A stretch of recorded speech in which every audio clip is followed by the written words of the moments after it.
पुरानी हवेली की नई बहू, भाग 3। सास बहू का टकराव। लक्ष्मी के लिए हवेली में हर दिन एक नई चुनौती बनकर सामने आ रहा था। रसोई की परीक्षा पूरी हुई। गोविंद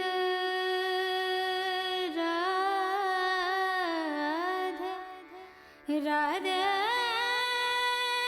राधे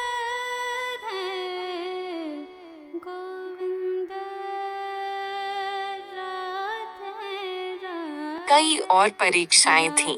ठकुराइन की नजर हमेशा उसे परखती रहती थी और घर के हर सदस्य के साथ उसका रिश्ता जटिल हो रहा था। आज की सुबह भी कुछ अलग नहीं थी। ठकुराइन ने आदेश दिया था कि घर के आंगन में बर्तन धोने का काम लक्ष्मी को करना है। जब लक्ष्मी ने यह काम किया तो ठकुराइन ने उसकी मेहनत को नजरअंदाज करते हुए कहा, तुम्हें बर्तन धोने की जगह कमरा सजाना चाहिए था बहू। क्या तुम्हें ससुराल में यही काम करने के लिए भेजा गया था? लक्ष्मी के दिल में गुस्से की लहर दौड़ गई, लेकिन उसने खुद को शांत रखा। उसने बर्तन धोते हुए सोचा, क्या मैं सिर्फ अपनी सास की इच्छाओं को पूरा करने के लिए आई हूं? क्या कभी मेरी भी कोई इच्छा होगी? लेकिन इस सोच के बावजूद वह जानती थी कि उसे इस घर के नियमों के अनुरूप चलना होगा। फिर भी उसके मन में यह सवाल लगातार उठता रहा, क्या सच में सास बहू के रिश्ते हमेशा ऐसे ही होते हैं? अगली सुबह ठकुराइन ने उसे फिर से रसोई में बुलाया। बहू, आज नाश्ते में आलू पराठे बनाओ। कल तुम्हारे हलवे की मिठास तो कम थी, लेकिन अब मैं देखती हूँ कि क्या तुम पराठे बना सकती हो। लक्ष्मी को यकीन था कि इस बार वह गलती नहीं करेगी।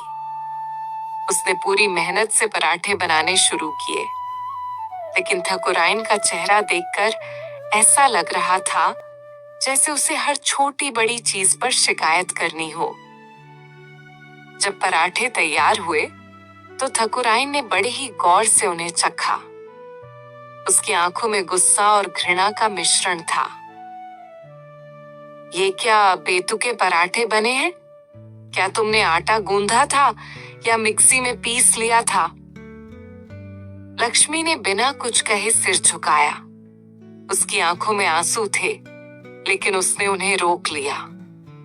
वह नहीं चाहती थी कि उसकी सास को यह लगे कि वह कमजोर है। कमला, जो रसोई में खड़ी थी, ये सब देख रही थी। वह लक्ष्मी से हल्के से बोली, अरे बहन, तू घबराओ मत। ये सब उसकी आदत है, ये नहीं बदलने वाली, पर तू धीरे धीरे सीख जाएगी।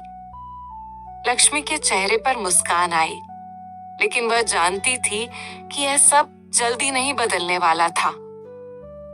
वहीं दूसरी तरफ ठकुराइन का गुस्सा और बढ़ गया। क्या कर रही हो बहू? ये काम भी ठीक से नहीं कर पा रही हो। सास से कुछ सीखो।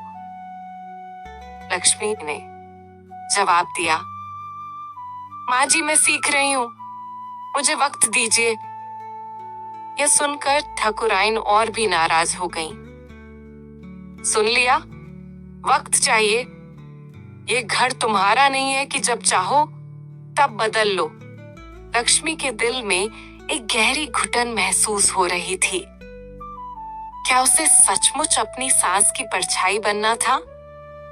क्या उसे अपनी पहचान खोकर इस घर में बस रहना था? टिकटी की कहानी जानने के लिए अगले पार्ट का इंतजार करें। और हाँ, चैनल को जरूर सब्सक्राइब करें ताकि आपको पूरी कहानी मिल सके।